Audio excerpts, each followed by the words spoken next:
ආයිට අවලස් කාලෙක හිතට ගන්න දහස් කරගන්න කියලා මගේ හොඳ යාළුවෙක් මගේ බයික් එකේ පොඩි රවුන්ඩ් ටුවර් එකක් යන්න හිතුණා.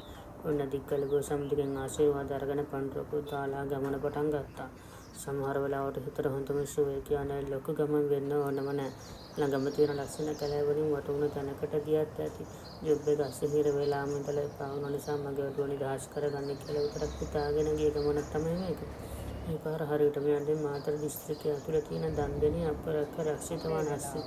දෙපැත්තටම හරිත කැලේ සීතල සුළඟ බයික් එකේ එන්ජින් සවුන්ඩ් එකත් එක්ක මිනිස්සුන් කුරුළු සද්දේ වස්කොලෙන් සෙලවෙන සද්දත් එක්ක නිහඬ තාම වටපිට සෙවීම නරඹමින් රස විඳින්න හිතට ගතට සංසිල්ලක් ඇස් දෙකට සිවුවැගෙන දෙමින් යන ගමනක් තමයි ලස්සන.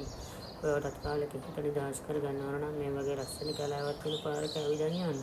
බයික් එකත් එක්ක හොඳ යාළුවෙකුත් එක්ක කාලෙක හිත නිදහස් කරගන්න ආපු ගමනක් තමයි මේක.